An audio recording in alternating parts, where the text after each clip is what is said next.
there was never a thought in my mind where it wasn't going to happen.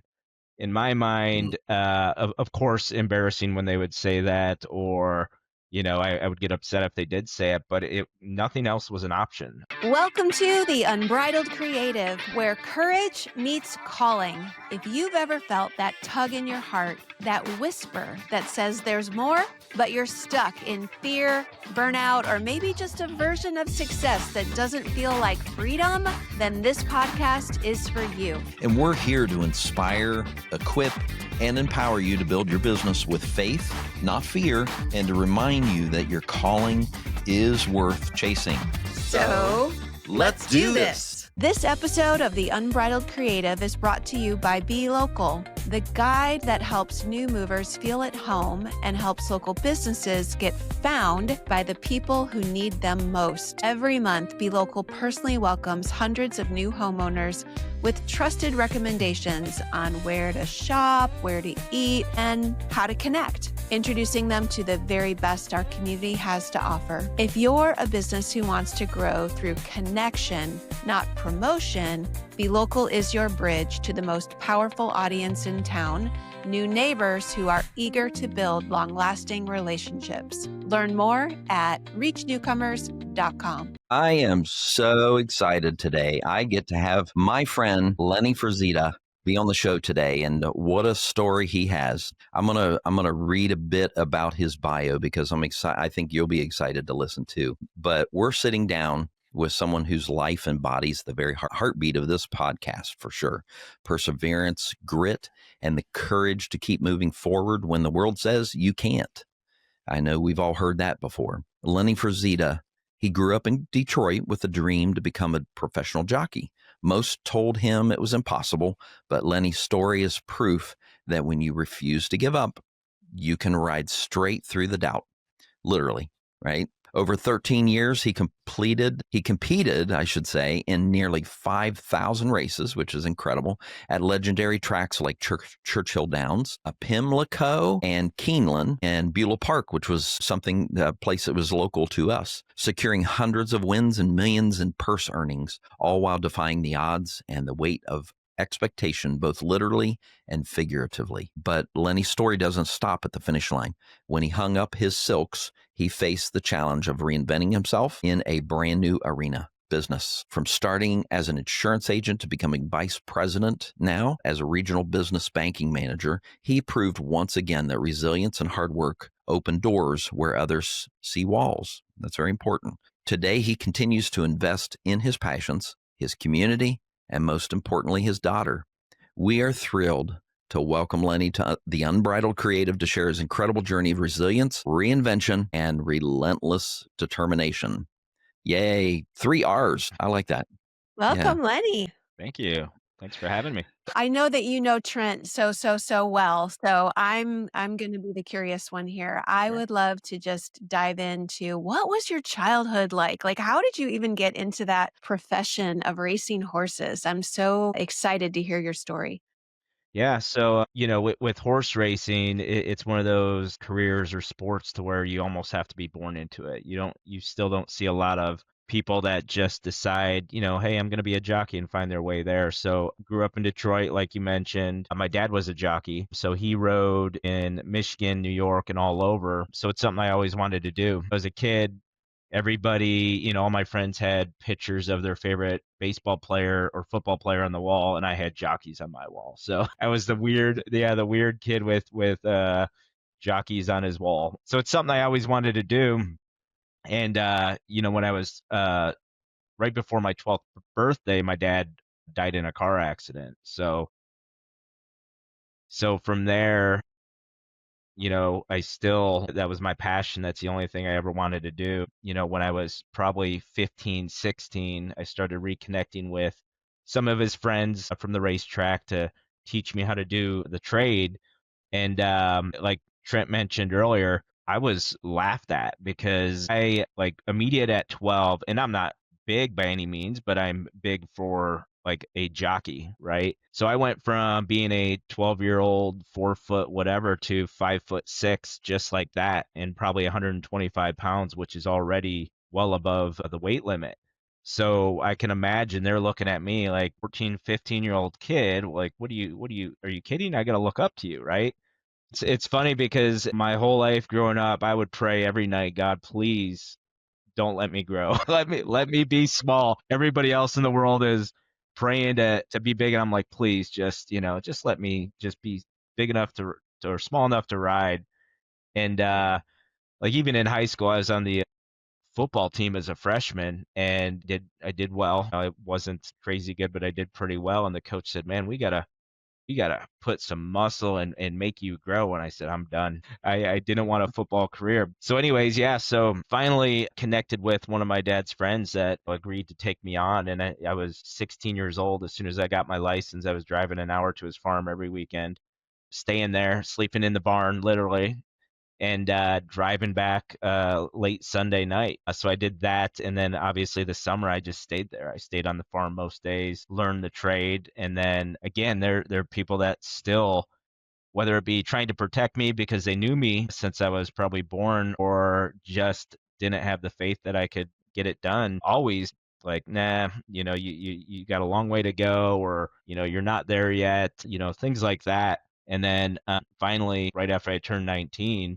rode my first race and fortunately won it, the very first race, which was nice. So Let yeah. me ask you, Lenny, when you were still at 16, you had people saying, "Nah, it's a long shot." Like, what did you say to yourself when they would doubt you? I mean, did you have that internal, "I know that I can do this"? Yeah, thinking back, there was never a thought in my mind where it wasn't going to happen.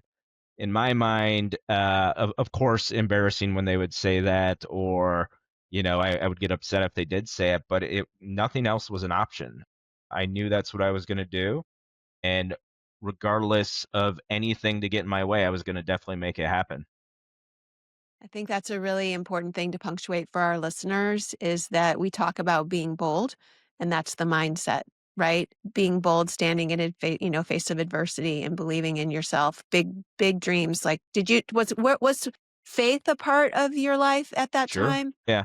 Yeah. Like I mentioned, constantly praying, just, please help me get there. I didn't have a doubt, but it was nice to have that reassurance through prayer that, I was on the right path. And there was, like I said, there was nothing, it was like without a shadow of a doubt, I knew exactly that's what I was going to do, regardless of what people said. So what happened after you won that first race? Yeah, it was, it was all a blur. It was amazing, right? So I win that first race. I think I had like 40 people in the win picture because everybody I knew, even my high school teacher came out to watch. So dream come true. It was a horse that nobody wanted to ride. He was a bad actor. Nobody got along with him. He probably threw off every rider in the morning. He had some physical issues, and for whatever reason, we bonded. And actually, which is very unique for a jockey to ever win his first race that he ever rode. But I won my first four all on that same horse. So I went from hey, you'll never make it to, okay, we'll give you a shot, to winning my first four races in a matter of 2 months. Wow. Hmm. Wow. You let that horse run unbridled, even though it was bridled. Interesting.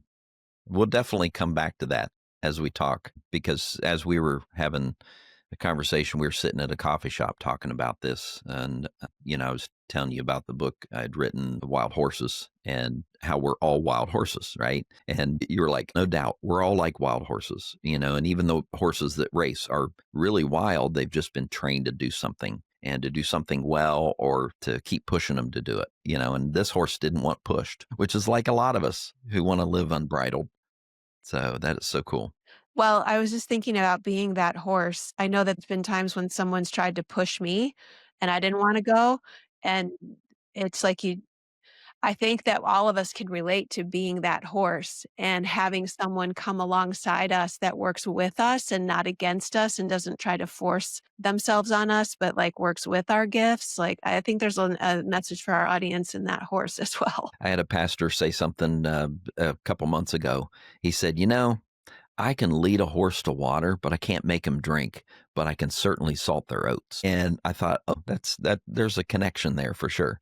And it's so true though, because you can try to push people and especially in business, you look in business and you know this now being in business, allowing people to be who they are and what God created them to be, the creative being that he created, and to be themselves and to break free from whatever constraints and live unbridled and be who God's created them to be. And when you allow them as a leader, like you are now. And we'll get to that. I want to get to your whole journey here too, but great analogies. I'm glad we kind of started out with this and you learned that early. That's pretty cool.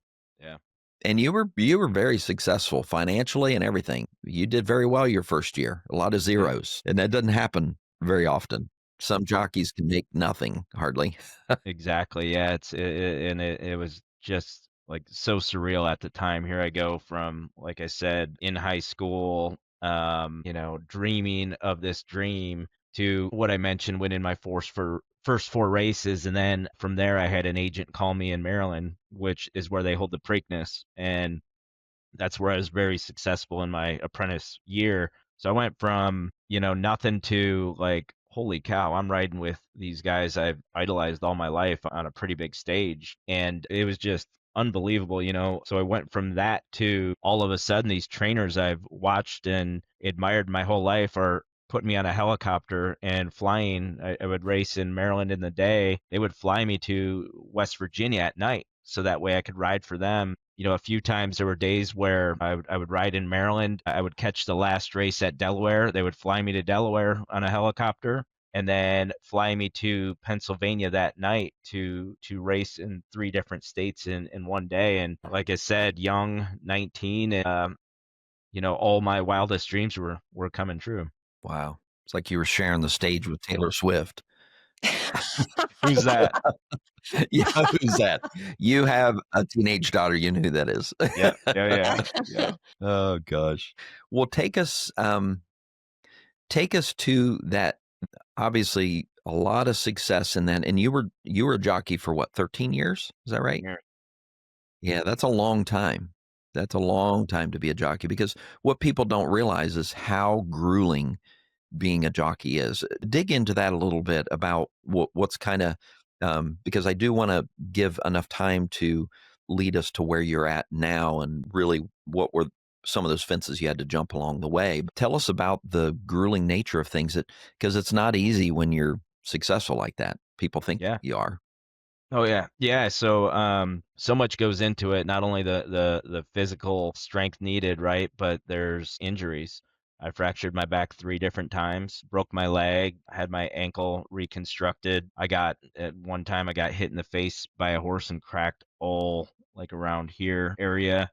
And every time, wouldn't say I regret it now, but at the time it was a need. There was only twice that I took 6 months off, but I rode races twice with a fractured back. When I broke my leg, it was a slight fracture. It wasn't a full break. And every time I'd go to the hospital, I'd ask the doctor, I said, if I keep going, is it gonna kill me or paralyze me? And if they said no, I was getting right back out there, because in racing, you don't have a contract. Every day, every horse you ride, if you're not there the next time, you're basically fired. And to get those mounts back is next to impossible, right? So jockeys are dealing with constant injuries, whether it be sore body, or, light fractures, or, you're out 6 months to a year, to what a lot of people might not realize is the weight constraints. My whole life I was, racing career, I was, 112 pounds, which naturally I am, not a 112 pound figure. So my daily routine, probably the last 6-7 years, would be I would sleep in a sauna suit, get up in the morning, take just like a shot of orange juice with vitamins. I'd put my sauna suit back on. I'd go to the racetrack at 4:30 in the morning, and I would exercise 5 to 10 horses with the sauna suit, not taking 1 ounce of water or anything. I would swish, pop in my mouth or something just to get a taste, and then spit it out. From there, I would go into the jocks room, take a cold shower, sit in the sauna for 2 hours. When you're in the sauna that long, it comes to a point where your body just doesn't sweat anymore and you start getting almost cold. So I would take a cold shower again, put the sauna suit back on, jog 2 miles around the racetrack, come in, hit the sauna again. and then ride the races without eating or drinking that day. And the last, like I said, several years, I was losing 10 to 12 pounds every day of water weight because my body just was, any ounce of water was just sucking it right back up. So if, I went home and I had dinner, that glass of water or soda, no matter diet or not, all that water weight was just coming on double or triple. So that was my routine. I didn't eat all day. I would eat a small dinner at night. And it's funny because I think back and friends and family would call and say, "Hey, we're going to dinner. Can you eat today?" And that just, like, that phrase, "Can you eat today?" out in the real world sounds surreal. Like, I tell people, could you imagine if you went to work at your office every day and you got there and they said, "Get on the scale. And if you're 5 pounds heavy, you can't ride. You can't do your job." Yeah, And do your job or get paid or yep, anything. and you're not getting paid. And not only that, we're going to advertise your weight to everybody around, which is going to hurt your future business. So you better, if you want to, make calls today or, work on your computer, you better be 5 pounds lighter. Can you imagine that stress? And that's something people don't realize. And for me, every day was basically a nightmare of losing weight and just pushing through and, making sure that you can get it done. So you just develop a routine and just becomes part of life and just something you have to do. And I couldn't imagine doing that these days. I love eating lunch every day and not worrying about it. And so it's a big piece of that career is that weight loss piece that a lot of guys and women suffer. What was it like, Lenny, when you went from being the kid that everybody doubted to someone that was very successful? I'm guessing that then there were a lot of expectations on you to continue that success. So what was that pressure like? 100%. So like I said, I went from Detroit, which was a smaller racetrack as far as purses, to, a pretty elite place, riding for Hall of Fame trainers, racing with Hall of Fame jockeys. So, I remember I went back home one time and it was a complete different, I don't know, tone or atmosphere, right? So I went back home. I asked the racetrack in Detroit to hold a memorial race for my dad, which they did several years ago, but I asked them to bring it back. So I went back for that. And it was so funny how different people treated you. They looked at me like, "Wow, you made it. You're doing this and this," which was nice. But you're right, right? So you're doing that well, the day to day, like you're writing for the top people in the country, owners that have syndicates worth millions and millions of dollars. There's a lot of pressure, right? They're putting you on their horses and sometimes 100,000, $500,000 races. There are a lot of expectations, and one of those be, yes, you have to make things happen. You have to ride a great race, win or lose, but also you better have your weight in check, right? You can't go into a $500,000 race and be like, "Sorry, I wanted to eat last night," because nobody cares. They care. You're at your weight, you're there, you're focused to do your job. And with all those distractions, right? The weight loss, the pressures, you have to be focused because in a race, you have less than a second sometimes to make that judgment of where to move, or sometimes horses are together. So you gotta, you can't think about it. Once they separate a little bit, you gotta go, and you have to have complete mental clarity and faith that you can get it done. That pressure to perform, that is probably one of the most intense negative pressures that we can have. It can be positive in one sense and Mhm. motivate us towards something, but it only lasts so long, right? Yeah. So the next question for you to kind of dig into the next chapter of your story, because we all have different seasons in our life, right? And then we all have many fences. We talk about this a lot. The fences, like the fence of a track. We build the fences, or others build it for us. Well, your story is rather unique. About sometimes we ask someone, when did you break free and jump that fence? It happened a little different for you. Tell us about that. Yeah. Your So transition from racing. sure. So, the last few years of racing, it was the day to day and the, I guess, the physical abuse of my body and the weight loss getting more and more difficult. And in 2009, my daughter Lily was born, and I was home. She was born in January, and then I think it was March or April, I had to leave town, right, to go race. And I remember thinking, just something pulling me towards, here's my career that I never wanted to leave. And, had every passion of staying in the game my whole life in some aspect. And now, I guess something was just telling me, look, you got to find something else. Right. So, I remember that year, that summer, I just kept thinking, man, what can I do? I'm not, you know, quote educated. When you're in the racing world, you're in this bubble where outside reality isn't there. Like I didn't know what was happening on the news. I couldn't tell you one thing about the economy. I could barely get around Grove City because I was either at the racetrack or I was home or on the road, right? When I was home. So I knew nothing about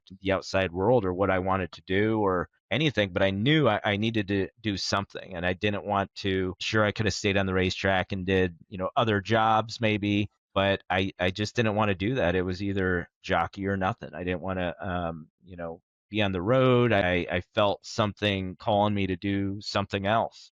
So that summer, I remember I was again on a horse that nobody wanted to ride. Very, we'll just say, very crazy. Even my cousin was the exercise rider on this horse, and he said, "Man, this horse is dangerous. Watch yourself." And I agreed to ride him. It was the first time he's ever raced.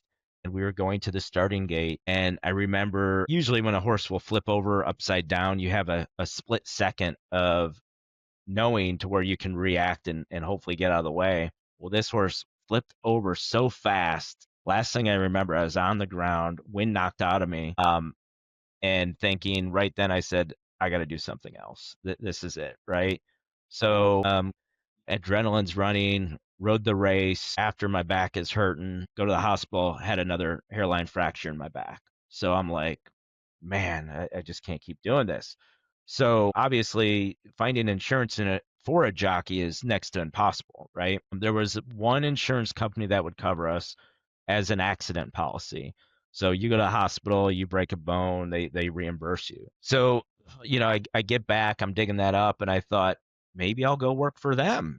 Hey, I could probably do this. And it's funny because I had no idea how do you apply for a job or what do you do? I had no idea. What's a resume? It's things I've never even had to think of. And by now, probably, I don't know, I was probably 30, 31 years old and have never had to do an interview, never had to wear a suit to work, had no idea what an interview question was, right? So I get back home. So I rode the rest of the year, season ended in October of '09. I rode the rest of the year in Michigan. I came back.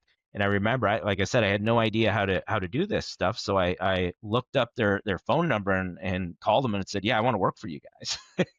And they were like, I called the corporate number, which ended up being somewhere in Illinois, and they connected me with the local office. And I remember the guy on the phone was just like, I think he was just so curious because it was just, yeah, I want to work for you. I got hurt. You guys ever always covered me. I'd be really good at it. Well, what experience do you have? Well, none. I can ride a horse and I've had experience with what you guys do. So he invited me in for an interview, and again, I come in, I had no idea. I'm wearing blue jeans and my nice shirt. Right. And I remember, and I'm gratefully, he said this because it taught me an early lesson. He goes, when you come in for an interview, you're supposed to wear a tie. And I said, good to know, like I wasn't offended, but I'm like, hey, that's a great idea. I should do that. All right. So he set me up on a a field interview with the area manager, and we went out and just talked. So I shadowed and everything, and I really liked it, because for me, you figure when you're a jockey, you're basically selling yourself, right? And on the racetrack, there's no sugarcoating. I would go to a barn and they might say, "Hey, look, we don't like you. We don't like what you do. Get out of our barn. We don't, we think you're not a good jockey," or could be, yeah, great. And so you got to keep going back to these barns every day, and there's no product to hide behind. They are telling you no, and you got to be persistent. And every day, come on, let me ride a horse for you.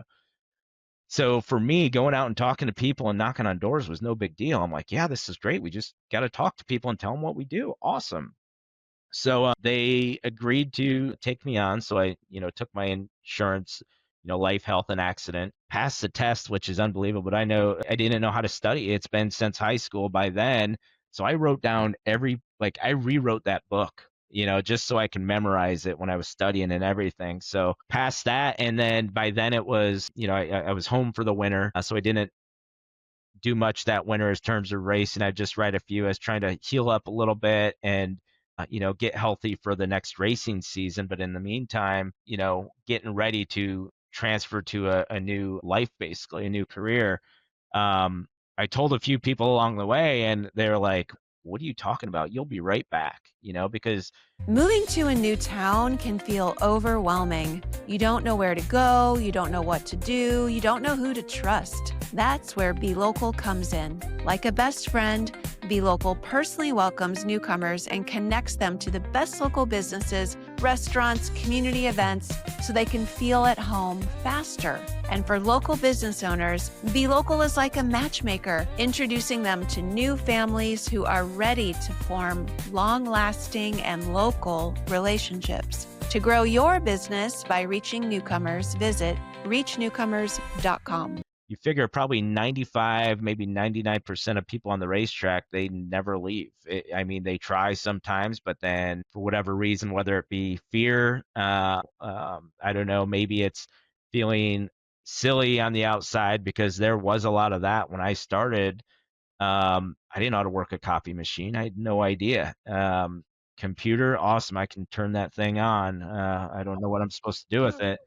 But I was completely like feral, basically, because I just didn't know that world. So, but everybody like, wow, like, what are you talking about? You can't do that. You're not a business guy.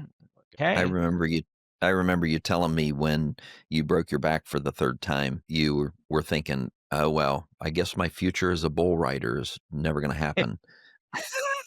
And I thought, "Whoa, wait a second, what are you talking about? You just knew you could stay on an animal." And that's the thing. When I was younger, I thought, well, when I'm done with this, if anything, I'll go ride bulls. It looks really fun to me. So, I see some pictures of you riding camels and oh yeah, ostriches.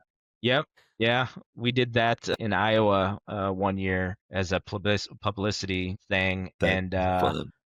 man, riding in an ostrich and being in the gate and having them turn their head and look at you and then run while they're looking at you is pretty scary. They're not the nicest animals. They turn and they're pecking at you, but Oh my gosh. yeah, It's like, "What are you doing to me?" Oh my yeah, goodness. exactly, So when you started your business career, you heard the same thing when you started your jockey career, which is yeah. you can't do this. What are you Yep. thinking? And it's funny, And thinking back, I knew I had to make a change. I didn't want to be away from my daughter. My body was giving out, I knew I had to change. So in my mind, unlike probably, like I said, 95 to 99% of other people on the racetrack, going back wasn't an option. As much as I loved it, still my passion today, I think I spend most of my day, even when I'm working from home, I have racing on, or I'm looking up stats and everything else. So it still is my passion. But I knew that if I wanted a better, we'll call it normal life, to where I can raise my child, I just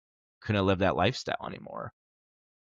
So I was determined, and like I said, I get started, and people are like, and looking back, I'm like, thank God I had no fear, and I wasn't worried about what people thought, because I know I look like an idiot. But you know what? It worked for me. I was successful. I learned how to adapt. I learned how to talk to people, and I learned how to be successful. So I think not having the fear of looking silly was a big key. Here I am, just learning something as I go, fake it till you make it type thing. And other people are looking at me like, "What do you mean you just did that?" I'm like, yeah, I just when I was doing insurance, I just walked up, and they let me in the door. Because the insurance I was doing was door to door sales, which really catapulted me in my next career. Also, I think between racing and getting no's and being numb to that, to knocking on doors and learning the art of talking to people and things like that. That was such a blessing to have that stepping stone to transfer into my career of banking, which was nice. What a great lesson for our audience who's maybe sitting there thinking, I don't know how to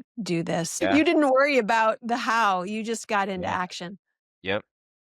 Yeah. And then so I did the insurance thing for about a year. Went to an investment firm after that year. Because basically I sold that one accident policy to everybody I knew at every racetrack. knocked on doors, and I was like, man, there's got to be something else I can do. So got hired by an investment firm, got my Series 6, and then, worked there for about a year before it was for me, my goal was to be home. And with that firm, I was in Akron at 6 o'clock at night doing those kitchen table meetings, and that kind of defeated the purpose. So I said, I need to find something local. And I saw an ad for the bank to be a licensed banker. I had no idea what a banker did. I was like, I don't want to, have to worry about, running a teller drawer or anything like that, but we'll see what it is. So I interviewed and they hired me, which was nice. So hired as a licensed banker. Again, now I'm in banking where I know nothing, right? You knew how to deposit money I in knew your how to earlier career. deposit. But it's well, here's a funny thing that I probably shouldn't tell the public, seeing how I've ran areas of a bank now is, so when I first started, like I said, it all came so fast, right? I had no idea. I was, buying baseball cards the year before. And so you start getting these large checks, and at the racetrack, the money room will cash very large checks because they have the money there. So payday, they had what they call a runner. Runner would run down, cash your check for you, bring it back. He'd charge you like $1 to cash it, big deal. I was taking stacks of money home when I first started, putting it in my book bag. And in my kitchen, I had a money cupboard where I would just keep my money because I thought, why do I need a bank? It's so much easier just to do it here, right? So That's I did this funny. for a few months, and it's like, there was a older jockey that saw me doing this, and he's like, what are you doing? Like, what are you doing with that? And I said, well, I'm just taking it home. What else am I supposed to do? He's like, look, you got to go put money in the bank. You can't be doing that. You're walking out of here, somebody's going to rob you, something's going to happen.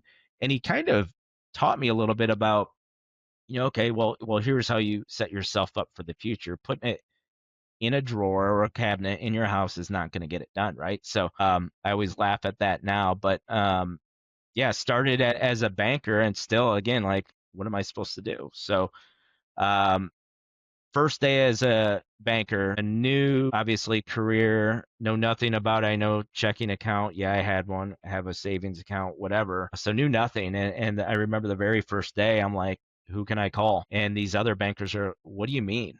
You're going to call people on your first day. And I said, well, what else am I supposed to do? And I probably made some bad calls. I didn't know product or anything, but I knew I had to get people in and show them how we could help them.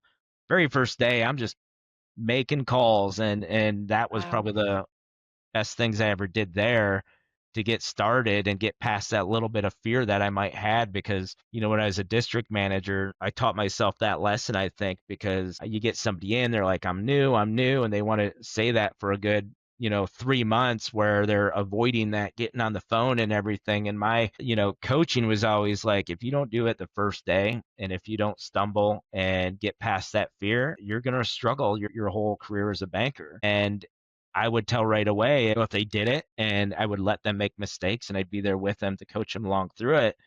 But I would tell very quick by that first few days, okay, you're going to be a fearful banker. And in my mind, if you're fearful in doing that job, we have all these customers out there that need our help, and you're not willing to help our customers.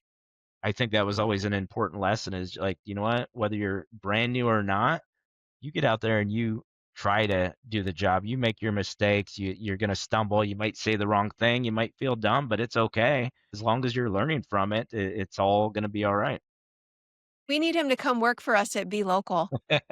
Hey, I love the bold, like, get on the phone, start helping people mentality. Like, I think that's gonna inspire a lot of people. Stop Yeah. focusing on yourself and your fear and Yeah, whatever looking, I don't know, bad or weird, and you just focus on helping people. exactly. Well, and I think Yep. also, thinking in our minds that we have to know it all before we can share anything with someone isn't true. And actually, I can actually say that every single person we've had on the show thus far has had the same story, has had this, gone through the same thing, and they still say, I still don't know what I'm doing.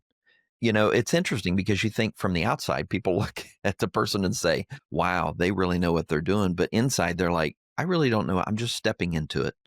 I'm just being bold. I'm breaking free from whatever things that are, holding me back. And that's usually my mind, Yep, fear. 100%. All of a sudden Yeah. it's appearing real. If you don't have if you don't have the will and the, to just jump and get it done, you're always going to have that fear, I think. And sure, it'll be fearful. You're going through it and you're like, man, what am I doing? But if you're not doing that, if you're not jumping off that, step and taking that first step, it's never gonna happen, because it's always gonna be in your mind, regardless of whether it's sales or new position or trying to get in, trying to, get yourself promoted or whatever it is. If you're not doing those actions, it's never gonna work out. You can't sit there and wait and hope that something's gonna happen. I think you've captured the essence of our brand. The Unbridled Creative is be bold, break free, live unbridled. You've reinvented yourself at least 3 times in your life, Yeah. and each time someone said to you, "What are you doing? You don't know what you're doing." And you even said to yourself, "I don't know what I'm doing," but Yeah. you just Yeah. kept going. Just keep I think going. you're probably the most I bet if there anybody out there thinking, "Oh my gosh, I'd love to have an amazing director of sales for my, multi-billion dollar organization," they'd wanna hire you because you're so Thank you. employable with that mindset. Thanks. Yeah. No, it's no matter what you're doing. What raised you up in the bank now, in the banking industry? You're vice president now and leading a lot of efforts. You've been very helpful to a lot of our business partners too. In the past, we've had a gathering where you brought the SBA in and help people figure out how to build business plans. Because you said that it was interesting how many people come to you with business plans that are really just fantasies, that you're having to dial them in a little bit. I can't fund a fantasy, so. And also there's another thing that you do too, not just the career. You do a different sport now. What do you do now? Tell us. Yeah, so I love abusing my body. So I Yeah. play hockey a couple nights a week. Went from jockey to hockey, right? Yeah, so that's another. Wow. Yeah, like so I skated a little bit as a kid. We'd play on ponds in Detroit and everything, but I never played on a organized team. And remember about 8 years ago, I took my daughter skating, and I'm really competitive. And we're skating in the rink next to us. They're playing a game, and I'm like, wait a minute, those I could do that. And I'm like, I'm better than these guys already, in my mind. So I decide to sign up for like they had to learn to play, right? So I sign up for that, and it was funny. I get there, and these guys are whipping around. I'm like, am I in the right spot? Typically the learn to play is supposed to be they'll do some drills and then they scrimmage and everything. I go up to the coach and I'm like, "Hey, look, am I in the right spot?" And I remember he laughed at me. He goes, "Is it your first day?" I said, "Yeah." He goes, "Hi, you came on a great day, didn't you?" And he skated away. So I started in that, and what it is what that class is been is it's a lot of guys that play in the league and they just want another day to skate, right? But so me and it's funny because me and two other guys we met that first week or whatever or second week of this, and we still go and we do that class every week. So we're still doing that. We've all joined teams like 8 years ago or whatever. So we're on teams, but for me, I think after I retired, there was that little time where I wasn't doing anything competitive or anything like that, and it was killing me. Like I need to go. I need to, compete. There's that camaraderie with sports and things like that I was really missing. So when I found that, man, it's just that piece or the hobby that I need to stay competitive and do something that I really enjoy. So now I play 2 times a week all the time, and then sometimes I picked up some teams on Sunday too. So big part of what I do, and not to jump forward, but it's kind of funny because these two guys I was telling you about that we started at the same time. Became great friends, and about a year ago, I just said, "Man, we should buy a racehorse together." And thinking they would laugh, they said, "Yes, let's do it." So, yeah.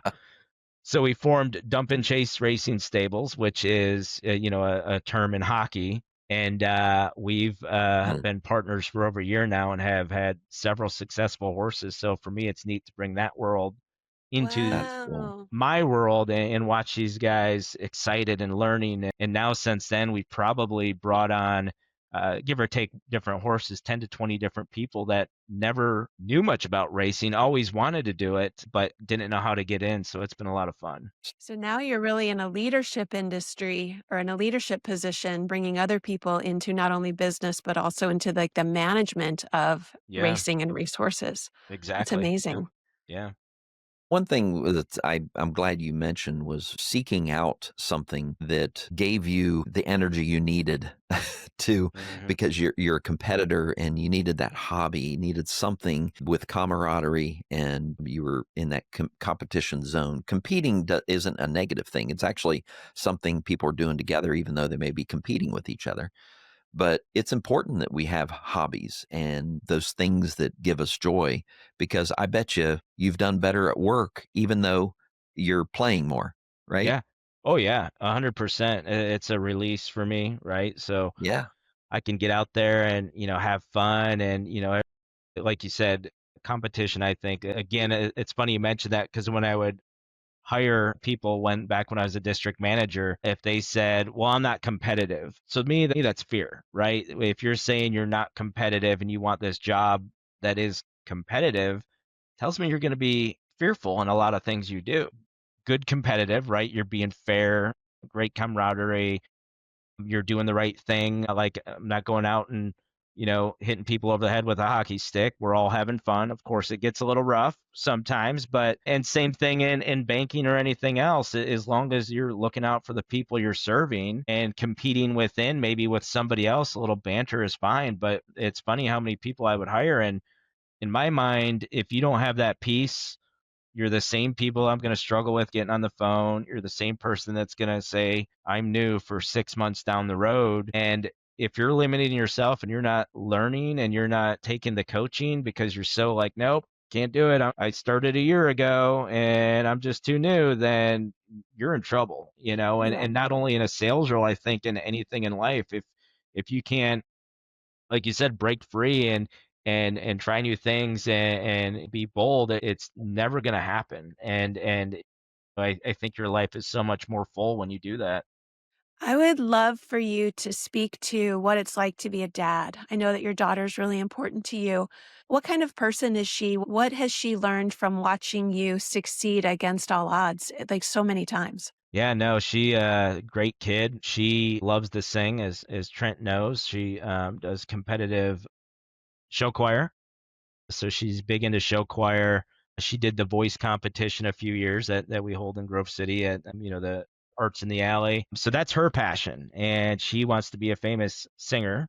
And I hopefully outlined a few things in her life that'll help her get to whatever level she decides to get to, right? So you can't be fearful. You know what? You might put yourself on YouTube or TikTok, which I'm hoping she does soon. People might say bad things, but who cares? Because that is what's going to catapult you to the next level if you do it. If you're sitting at home on the couch and be like, somebody might make a bad comment, then it's never going to happen. So trying to get her to, understand it's okay to, take that step, and you might fail, but who cares?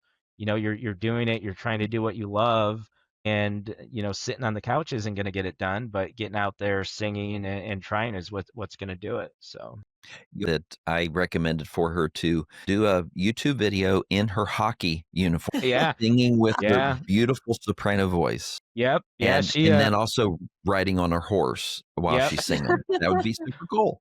Yeah, so she started playing, like, I've always taken her skating and everything, but she started playing last year, which is pretty cool. And it's like it's on the Wednesday. She's doing the kids learn to play, which is similar to the adult ones, right? And she loves it. But it's great because it's great for her and I, because we share horses, right? So we have that passion together. She has a retired racehorse. She's taken a couple falls, which she always like, why do you laugh when I fall off? And I say, because my dad laughed at me, and I'm gonna laugh at you because we share this, right? So she had a few falls that I'll just randomly text her sometimes, like, hey, remember what you did this, but it helps her, like, give her the confidence, laugh about it, and get back on. But she is probably, obviously most likely won't be a jockey or be in the racing world, which I'm fine with. But I tell her all the time, she's got a much better seat on a horse than I ever did. I think as a rider, I would study and I would learn, but it wasn't a natural thing for me to where my look was like, because different jockeys look different on a horse, where I had to be more of the mental game and watch different horses and learn every horse on the racetrack, where she naturally has a better seat and probably softer hands on a horse than I do. So it's really nice to see her grow around, horses and her interest in racing and now hockey. So Well, I know, at least for me, a huge reason we're doing this podcast is to inspire the next generation. So, I mean, I love that took a moment to tell us about your daughter and how she's grown into the woman that she is. Thank you for doing that. Now, before we close up, we always ask someone to share a piece of advice. Maybe looking back, I know some say if you were to tell yourself something when you were younger, and if you only knew what you know now, what would be the one thing you would offer someone today who's standing on the edge of the fence, right? Or proverbial fence, right? Going into a different season of their life or trying to move into something that's scary. And what piece of advice would you offer someone I, at this time? I would just go. You have to do it. And I would boldly say it just like that. You have to. It's not an option if it's something that you want to do. In my mind, like I said, of everything, I've done, and, there's probably more things that I'm going to discover I want to do. But if you're not doing it, what are you doing? You're, like I said, you're sitting on the couch and dreaming about it, but that doesn't get you anywhere other than regret. So you have to take that step. And you know what? If that door closes and it takes you to another trajectory and maybe a different path of a similar path, that's okay too, right? So you might want to do this, but you're following that path, and it might take you here, here, here. And then you might decide, what, this is the path here. But if you're sitting at home and you're doing nothing about it, you're never going to get to the next level of anything you want to do. So I would boldly and almost aggressively say, go, you need to do this. And if you're not, then it's something that'll be regrettable for the rest of your life. What a great moment, a great way to end our podcast today. Thank you, Lenny, for being with us. Yeah. Your story has blessed a lot of people. We're so grateful to have you today. Thank you. Now it's time for the Break Free Blueprint. 3 key takeaways you can carry into your week to help you live a life unbridled. This episode is sponsored by Be Local, the nation's leader in welcoming newcomers and connecting them to the best places to go, the best things to do, and the best businesses to use in our community. If you want to reach new families moving into your backyard, visit reachnewcomers.com. Wow, Trent, with all of our guests, so much to take away. Lenny was amazing. The first thing that I really took away was that boldness is born in belief. He had so much belief in himself from the time he was a teenager. Lenny refused to let others' doubts about him define him. Even when his size seemed to disqualify him as a jockey, he carried an unshakable belief that that was his calling. And that kind of boldness, standing in the face of people saying you can't, is the foundation of living unbridled. Yeah. And when you hear someone like that, you think, oh, they're like Superman. They can do anything. But really, they have the same fears. He had the same fears as we have. And the only difference, like he had advised, was just step into it. Just step through it. And haven't we heard that time and time again from our guests? That's right. That was my second big takeaway, was that reinvention, which he had to do several times in his life. Reinvention requires action, not perfection. When it came time for him to leave the racing industry, he didn't wait until he had it all figured out. He picked up the phone. He showed up in jeans to an interview. He learned he was supposed to wear a suit and a tie. And I think he learned fell into it rather than step into it, right? Right. I think his story reminds us that breaking free into a new season of life doesn't require knowing the how. It requires the courage to take your first step and learn along the way. Yeah, I remember always telling my kids as they were growing up that, I don't expect you to run forward or at times even walk and break through something and be a hero. I expect you to at least fall forward. because sometimes we're not going to do things that look successful. We're not going to do things that make us feel like we know what we're doing. We're just going to kind of fall into it. But if we have forward momentum, we will fall forward and we'll get someplace. And then when, like a little kid, what do we do as other people watching this people's journey, stepping through things and breaking free? And we have to be their biggest encouragers, like when they're little kids. Any little kid that falls down, when they bump their head, what do? We go, yay, that was awesome. Let's do it again. Get up. And they're bawling and they're crying. And we just kind of sway their mindset from thinking about themselves and their hurt. And instead, I'm going to do it again and take the next step. But when we get older, what do? Well, that was stupid. Why would you do something like that? Right. Well, that's a good reminder that the third takeaway, freedom is fueled by resilience, right? Whether riding through injuries, cutting his weight daily, building a banking career from scratch, Lenny's persistence showed us that freedom doesn't come from an easy road. It comes from grit, faith, and refusing to quit. His journey is a proof that resilience opens doors where others see walls, and that perseverance leads to a fuller, freer life. Yeah. And one thing we didn't dig into a lot when Lenny was talking was about the betting audience. That analogy, that metaphor about the audience that's there that often causes the pressure. They don't think they're causing the pressure, but that is what motivates the rider in this analogy. The rider to push that horse more and more is the betting audience, because they want that horse to win. Well, when we're the horse, right? Using that analogy, if we're the horse being pushed and prodded to run faster and faster and faster, we only last so long in that environment. And what was it for? Well, it was for the betting audience, which has nothing to do with us at all. And it's not that they're bad people betting on the horse. It's just entertainment for them. But we have to understand where our place is. And the last thing I wanted to close our reflections with is a scripture in Hebrews 12, 1. It says, let us throw off everything that hinders and the sin that so easily entangles, and let us run with perseverance the race marked out for us. That's our own individual race, and fix our eyes on Jesus, the pioneer and perfecter of faith. Faith is the substance of things unseen, right? That's the future. We don't know. We don't see the future, but we're supposed to step into it. We're supposed to run that race with perseverance that's marked out for us individually. Pace our race, right? That's the most important thing. So I wanted to leave with that scripture verse, because it's encouraging to me. It's encouraging to all of us, just to keep going and make sure what you're keeping going for, right? Yep. We can put that in our show notes for everybody. So absolutely. Thank you all for joining us today on the Unbridled Creative. We'll see you next time. See ya. Thanks for joining us on the Unbridled Creative, where we believe your story matters, your voice has power, and your dreams were planted on purpose. And if something sparked in you today, don't let it fade. Take a step, trust the nudge, build the thing. And if this episode encouraged you, we'd be so grateful if you'd help us spread the message. And if you haven't already, hit subscribe so you never miss an episode. Share it with a friend who's ready to build with heart, not hype. And leave us a review. It helps more bold believers find their way here.